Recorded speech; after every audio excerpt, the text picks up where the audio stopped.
people get older, they attract those type of men.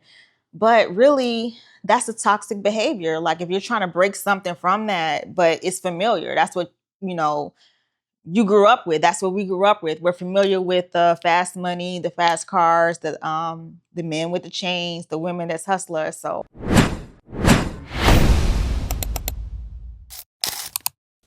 okay, you guys, welcome back to the Love Frequency podcast where we turn pain into power. This week, I really want to talk about something that really hits home. Are we really healing or are we just hiding the trauma? This week episode, we want to talk about the things that most people really don't want to face in this lifetime. And that can very much so hit home. Let's keep it real, you guys. Are we really lying to ourselves or are we really doing things that is masking the trauma? Whether that be going into a new relationship, working out, working extra hard, doing things, whether that be sex, drugs, and alcohol, to mask what we really need to heal within ourselves. Could it be a trauma bond? Could it be something else that we really just don't want to face within ourselves? But let's tap into that. Let's get into these topics. Everybody wants to say they are protecting their peace, but nobody wants to really admit they are the ones disturbing it. Some of y'all don't have a type. Y'all have a pattern. And let me address that. The pattern could look something like childhood memories, father, mother, parental aspects of your life that maybe you haven't addressed as a child. So you bring that into adulthood and you identify that with maybe that's how my father treated me. Maybe that's something that I went through or experienced with my mother. So we get into some of these relationships and we identify the same pattern, meaning you're attracted to that woman, you're attracted to that guy because maybe they remind you of your mother. Maybe they remind you of your father or that trauma that we have not healed from within our childhood. So that's why it's familiar. It's familiar because we really don't want to heal the childhood wounds that we should have healed a long time ago. But how do you feel about it? Like when people identify themselves and they literally pick the same type of partner, they choose it based on familiarity. But how does that look like? Maybe my uncle that I got along with as a child, so maybe I attract that same type of guy. Or like something I went through with the women in my family. So that's how I identify with building friendships from the woman that I attract, whether that's friendships, coworkers, how I get along with them, because maybe that's how I got along with the women in my family growing up. How about the males that I attract? I dated that guy, or let's be real, the drug dealers. And like, why are you dating a drug dealer if you know that you're living a certain type of lifestyle? Why is that something that is appealing to you? You know what I mean? Maybe because the 90s, us, depending on how old, you know, some of us are, 70s, 80s, like growing up, you know, 80s baby, 90s, like the crack ever hit. So you had a lot of drug dealers in the family. So when people get older, they attract those type of men. But really, that's a toxic behavior. Like if you're trying to break something from that, but it's familiar, that's what, you know, you grew up with. That's what we grew up with. We're familiar with the fast money, the fast cars, the men with the chains, the women that's hustlers. So, and I feel like a lot of people can relate to that because growing up in a household, I have another sister. So it's interesting to see how she was able to identify or deal with her healing versus how I dealt with the healing. So a lot of the women in my family were very strong. You had to work, you had to provide. But I grew up a little bit differently, or I would say my receptivity was different from my sister. She grew up more so like, okay, I need the men aspect and this is how it should be. Where I grew up like, no, I need to be the hustler in the family and take care of everybody. So that was the trauma bonding, I would say. Being that person that had to save everyone in the family. Like, no, I don't want nobody to take care of me because that's how our mother raised us. You know, don't depend on anyone. Take care of yourself, have money, have a lifestyle. But my sister took that something differently. Like, look, I'm gonna get that man or that dude. He gonna have a lifestyle to give me what I need. And I literally flipped it and said, no, I'm gonna be that woman to give myself that lifestyle. So I think we all have attachment issues. Attachment could look differently from different, you know, siblings, how they receive it. My attachment could be more so like, I need to take care of people. But I had to ask myself, why do I feel the need to take care of everybody? Her attachment was more so, let me attach myself to men. My attachment was, I need to attach myself to helping people. But then I was tired and I got burnt out. And you know what? We keep running back to the same spirit, wearing a different outfit. Yeah, because distractions are not healing. We do so many things and what we're comfortable with: distraction, sex, drugs, alcohol, working, rebound relationships. I love to talk about rebound relationships because I feel like they help us, or they help us hide who we don't want to face. You know, give yourself time to heal in between relationships. We keep running back in that karmic loop to mask by doing certain things. As I mentioned, sex, drugs, and alcohol. What does that look to you? Because listen, I'm in this relationship, but do I really like this person? I'm coping with doing drugs or doing alcohol. What I tell people is this: take all of that away. Take the sex away, take the drugs away, take all of that away. Do you align with this person? Are you in love with this person? Do they match where you're going in the future? Are they also on a healing journey? And I think personally, a lot of y'all may relate to this. The answer might be no. We're working too much. People may not feel like, well, how does working too much affect me healing, right? Because it's not a balance. You know, have you asked yourself, when's the last time you taken a vacation with the family? It's like you're avoiding pain instead of really processing it. You know why some people can't sit in silence? Because silence really introduces people to themselves, the real them. Take off that mask, take off all of that. You have to face yourself. And who are you once that mask comes off? Can you sit with yourself? Can you really say, like, this is me? All these things that we do to cope with ourselves, like what I just said, sex, drugs, and alcohol, once we take that away, are you afraid to really face the real you? Who does the real you look like? That is really important, and that is a part of healing.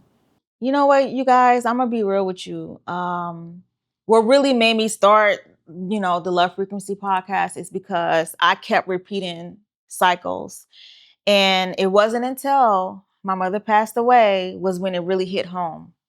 Because I kept dating the same type of people, just a different body, just a different energy, but the same type of toxic situation. So it may not look the same. For example, I was in an abusive relationship for 4 years. Then I ended up dating someone literally a few years later. And my mother told me, like, wow, that person literally has the same energy as your abusive ex. So why do you keep attracting that person? Like, do you see this person? Do you see that they have the same energy? And I told her, I said, you know what? I don't see the same energy. At that time, I did not see that that person was the same person, just in a different body. We all kind of say, hey, I have a type, but no, honey, you have a wound, and that wound needs to be healing. Toxic love keeps looking like butterflies. And let me tell you, that's not chemistry. That's your nervous system recognizing chaos. Let me tell you something. Everybody loves your growth until your growth tells them no. Y'all want to know what's funny? When you really, really genuinely start to heal, this is the scary part. It starts changing your family dynamics, your relationships, your marriages, even relationships with your kids, even all types of relationships. And so that can be very scary for some people because they may not want to look at their family dynamics and say, hey, I am this new person. I am growing. I am healing. I am changing. So would my family accept me for who I am, who this person I am becoming? Will my marriage or that relationship also accept me for who I am and who I am becoming? Because I'm afraid. Some people may be afraid to lose their marriage, their relationship, and family members. But I'm here to tell you that you have to look out for you. You have to really say, you know what? Fuck that shit. I'm going to heal. I'm going to grow. And the people that's meant for me in alignment, they will align. And unfortunately, if that includes some family not conversing with me anymore, if that includes my marriage being over, or whatever the case may be, then I have to accept that. And I want you guys to understand too, be open to that change and don't be afraid. And I think that is a very much so fear for a lot of people, because some people are afraid to face their family, face their marriage, face their children, face the world, face their friends. Like, this is me, this is my becoming. Will you set boundaries for yourself? You want to know the importance of choosing you? Let me tell you, you only have one life to live. And I'm here to tell you, like, when you go to a funeral, that's it. It's lights, curtains. So that's why I think my wisdom to you all is choose yourself. You have to choose yourself. You have to choose yourself over love, over, health, because you got to think about it. When you deal with certain things and certain aspects, it affects your health. It affects your mental state. It affects your well-being. So why would you not put you number one before anybody else? If you were to not be okay tomorrow, let's say you have kids, let's say you have a family. If you're not okay, you here in the hospital, who's going to run a family? Who's going to take care of the kids? So that's why you have to take care of you as number one. You are important, okay? That includes your well-being. That's why it's very important that you take care of yourself firstly. Because if you're man down, how are you supposed to help your kids, your family, and everything else? So the people calling you different are usually the people that benefited from the old version of you. That's something to think about. To be honest, everybody want to call somebody toxic, but let's talk about it. Let's talk about why you keep giving toxic people VIP access to your life. You cannot keep calling it bad luck when you keep ignoring all the red flags on purpose. You cannot heal without taking responsibility. Your trauma deserves compassion, not permanent custody over your life. So I really want to touch on something. And this topic is very important to me because I'm very big on accountability. In this lifetime, we have to really take a look at what part do we play in a situation. And part of that starts with healing. Once you identify where you came from, you're able to identify where you're going. The importance is to really see as a person, how did I play a part in that scenario versus pointing the blame on the other person. It's always them. They did this. I took care of them and I didn't get nothing back in return. But stop right there. We have to really look at ourselves and say, hey, did you do those things out of the kindness of your heart? Or going back to what I mentioned earlier, the childhood trauma.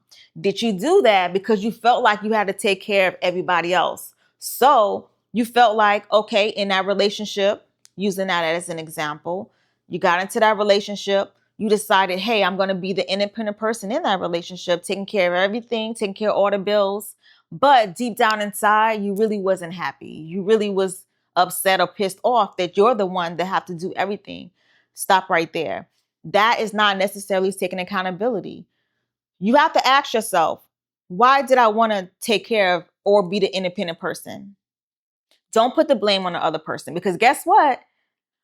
Givers are going to give and takers, they don't have no limit on that. So you have to ask yourself, you played this part. You may have overdid that situation by overgiving. If a person don't respect you and love you for who you are, you don't have to do all of that stuff. You don't have to buy fancy things or whatever for someone to like you. You do those things because you have to genuinely ask yourself, did I really want to do that? That is called taking accountability. Stop blaming other people and really say, hey, you know what? I love to always say it's three sides to a story. It's your truth, it's their truth, and it's God's, what he perceived it to be. But we have to really start with ourselves and ask ourselves, why did I put myself in that situation? What could I have done better? What type of person was I in that moment? And who am I trying to be in the future to grow, heal, and elevate? Because guess what? You can't control other people, but you can control yourself. Healing starts the day you stop saying that that's just who I am. I like a twist to that though. Because here's the thing. When some people say, that's just who I am, I like to kind of like play devil's advocate. I'm not gonna lie, because a lot of times in life, what people like to do is you gotta accept it. If somebody come in your life and say, listen, I am a fucked up person, I am this, I am that, you have to ask yourself, guess what? That is who they are. They told you who they are. So healing does start with the day that we can accept ourselves, accept the saying of, hey, that's just who I am. But also you have to ask yourself, like, look, people got to accept that is who you are and walk away. If they know you're a toxic person, hey, I told you who I was. If they know you're a person that work a lot and they can't handle that, guess what? They told you that. So I think also healing starts too with accepting that people tell you who they are the first time. And I think people don't want to accept that too. So it's all about balance and how you receive and understand certain things. But you got to understand when people tell you who they are, accept that too. I'm going to keep it real. The hardest truth that I had to learn about myself during this healing journey is, when I've never talked about this until now, but I'm going to share it. Losing my mother. So moving from Baltimore to Hawaii with my ex, there were some things I kept repeating in that relationship. My mother told me, and it's so funny because I tell people this story all the time. Like, we were in my room, she was helping me fix my bed. And she was like, hey, you see how simple this is? We're getting along. We're fixing the bed as a team. When you go over there to Hawaii with your partner, things should be easy like that. It should flow, right? It shouldn't be arguments on, hey, you fixed the bed wrong or you did this wrong, whatever. And that sticks with me till this day, because not saying that she was right or wrong, because in life, we do have to kind of figure out our own way with relationships. I was addicted to the feeling of finally being chosen. And once I healed that, I stopped chasing people who wasn't chasing me. But I would say that is something that sticks with me, something that I had to learn and heal. But also, like, not saying that she was right, but something that I had to kind of face myself with. I made decisions, and it took me a minute to kind of learn those decisions, and I didn't really understand it or learn it until death, until my mother passed away. Then that's when I was reborn to say, oh, I get it. I understand what she meant now. And it was no shade to my partner at the time, but it was more so like, hey, I'm just trying to tell you as someone that cares about you, that loves you, but that's my healing journey. And that's something that I have to kind of face myself with. And I'm still healing through that, but also I'm able to share it with you guys, with the world, to let you know that sometimes healing isn't easy, but in certain situations, it kind of can help you really learn about yourself and where you also went wrong in relationships, taking accountability so that you can grow and heal and elevate. What I have noticed with some people that have chosen literally the same person over and over again, it could be a few things: codependency, going back to that childhood understanding, comfortability. And y'all want to hear something funny? Like, I literally came across someone and had to think about this. They chose the same. Listen, I did too, but because I healed, I'm just saying as a scenario, I came across someone. You said you wanted a new love. What did we talk about earlier? New love. You prayed for something better, but yet you chose that familiar face again. I think people choose that because they really are afraid of excelling. And what I mean by that is, when you're in a relationship that was toxic, you're comfortable. But what if God asks you to elevate and you have to elevate up here? So that new person, it will challenge you, help you grow, help you face your fears, help you face your trauma as a kid. But a lot of people choose that relationship because that person don't challenge them. That person lets them stay comfortable. That person is more like a yes man. Sure, babe. Yeah, I'm not about to challenge you. Yet the other person may challenge you. Oh no, babe, we're going to therapy. Oh no, babe, where's that trigger coming from? Let's heal that. Let's get down to the root cause of that. Let's work out. Let's do what we need to do to elevate. So people choose the same relationship because they're comfortable.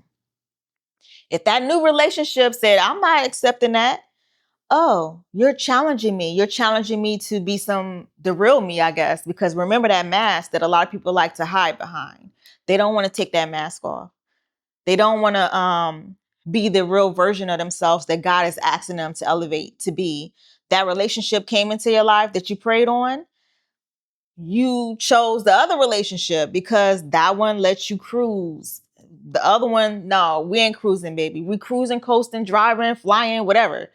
A lot of people don't want to handle that type of impact. They don't want to accept, or they're not ready just yet for that type of love, elevation, and healing. It's usually a different face, different name, same disrespect.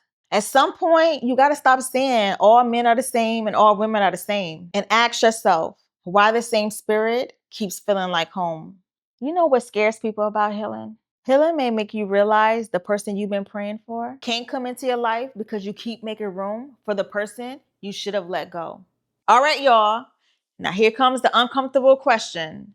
Are you really healing or are you getting better at hiding? Until the next episode, I want y'all to really sit with that question. Healing really isn't about becoming somebody else. It's about meeting the version of yourself that existed before pain convinced you otherwise. Healing rarely feels comfortable, y'all, but it always begins with honesty. All right, y'all. So this is Love Frequency. Thank y'all for tuning in. And this is Miss Sai, your host, as usual. And I will see y'all next time. I love y'all.